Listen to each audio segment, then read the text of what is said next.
നമ്മുടെ കോളേജിന്റെ sports day കണ്ടാലോ? രാവിലെ തന്നെ ഞങ്ങൾ എല്ലാവരും കൊടുവൺ സ്റ്റേഡിയത്തിൽ അങ്ങോട്ട് അണിനിരുന്നു. SNIT college Adoor. രാവിലെ തന്നെ മാർച്ച് പാസ്റ്റ് ലൈനപ്പും ഉദ്ഘാടനവും ഉദ്ഘാടന പ്രസംഗവും പ്ലഡ്ജും അങ്ങനെ അങ്ങനെ അങ്ങനെ. കൂടുതൽ സമയം വെയിലത്ത് നിന്ന് തല ഇറങ്ങി വീഴാൻ നിന്നില്ല. പരിപാടി അങ്ങോട്ട് ഫസ്റ്റ് എയ്ഡ് നിർബന്ധമില്ലേ?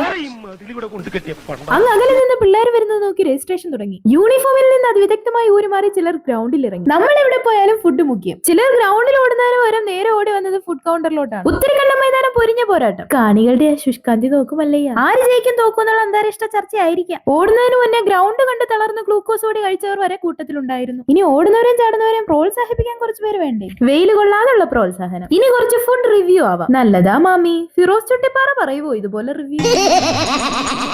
ഇനി ഓട്ടം ചാട്ടം ഒറ്റക്കാലി തപസ് പോലുള്ള മെയിൻ ഐറ്റങ്ങളിലേക്ക് കിടക്കാം. പലതരത്തിലുള്ള ഓട്ടങ്ങൾ. ഇതൊക്കെ എന്ത് വീഡിയോ 2x അല്ലായിരുന്നെങ്കിൽ PT ഉഷ പോലെ ഓട്ടം കണ്ട് തോറ്റുപോയനെ. ഡാൻസിംഗ് ഷോർട്ട് പുട്ട് വരെ നമുക്ക് ദർശിക്കുവാൻ സാധിച്ചു. ഇടയ്ക്കൊരൽപ്പം ഐസ്ക്രീം ആവാം. ലോങ് ജമ്പും ട്രിപ്പിൾ ജമ്പും വരെ ഒരുമിച്ച് ചാടിയവരുണ്ടായിരുന്നു. പലതരത്തിലുള്ള ഹൈ ജമ്പ് ചാടുന്ന ഞാൻ കണ്ടിട്ടുണ്ടെങ്കിലും ഇങ്ങനെ ചാടുന്നത് ഞാൻ ആദ്യമായിട്ട് കാണുക. ഒരു എഞ്ചിനീയറിന്റെ കഴിവ് തെളിയിക്കാൻ അവസരം കിട്ടിയാൽ പാഴാക്കാത്തവരും കൂട്ടത്തിലുണ്ടായിരുന്നു. ഹൈജമ്പ് ബെറ്റിൽ ബീച്ച് മോഡ് ഓൺ ആക്കിയിട്ടിരുന്നവരും അവിടെ ഉണ്ടായിരുന്നു. ആഹാ, സുഖ ജീവിതമല്ലേ. ഇനി ഒരൽപ്പം ജാവലിംഗ് ത്രോ കാണാം. എങ്ങോട്ടൊന്നും നോക്കിയില്ലെങ്കിൽ എല്ലാവരും അറിഞ്ഞും പുറഞ്ഞും ജാവലിൻ എറിഞ്ഞു. അടുത്തത് സാർമാരും ടീച്ചേഴ്സും ദൈവത്തെ വിളിച്ചു. സത്യത്തിൽ സാർമാർക്കും ടീച്ചർമാർക്കും കൂടി സ്പോർട്സ് മീറ്റ് വെക്കേണ്ടതായിരുന്നു. ഇതാരെ കൊടുമൺ ഗ്രൗണ്ടിൽ ഒരു UDC. ഞാൻ പറഞ്ഞു എന്നെ ഇങ്ങനെ UDC എന്ന് വിളിക്കല്ലെന്ന്. ഇതിനിടയ്ക്ക് ഒരൽപ്പം ചലഞ്ച് കൂടിയാവുന്നതിൽ തെറ്റില്ല. അല്ല, സ്പോർട്സിൽ ഫസ്റ്റ് എയ്ഡ് എവിടെയെങ്കിലും ഉപയോഗിക്കണ്ടേ?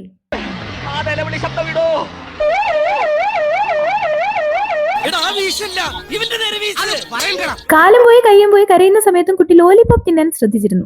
ഈ കാണുന്നവന്മാർ എങ്ങനെയെങ്കിലും ഫേമസ് ആക്കണമെന്നും പറഞ്ഞു 100 ബോൾ എറിഞ്ഞതിൽ ഒരെണ്ണം വീഴുന്ന ദൃശ്യങ്ങളാണ് നിങ്ങൾ ഇവിടെ കണ്ടുകൊണ്ടിരിക്കുന്നത്. ബാസ്കറ്റ് ബോൾ മാത്രമല്ല വോളിബോളും ഉണ്ടായിരുന്നു, പക്ഷെ വീഡിയോസ് കിട്ടിയില്ലെന്ന് മാത്രം. അങ്ങനെ നമ്മുടെ സ്പോർട്സിന്റെ അവസാന ഐറ്റം റിലേ. പക്ഷെ അപ്പോഴേക്കും നമ്മുടെ PT സാറിന്റെ റിലേ ഏകദേശം പോയ മട്ടായിരുന്നു. എനിക്ക് കൈക്കൂലി ഓഫർ ചെയ്ത് വീഡിയോ എടുക്കാൻ വേണ്ടി ഓടുന്ന ഓട്ടമാണ് ഇവൻ ഈ ഓടിക്കൊണ്ടിരിക്കുന്നത്. അങ്ങനെ റിലേ കഴിഞ്ഞതോടുകൂടി ഈ വർഷത്തെ സ്പോർട്സും കഴിഞ്ഞു.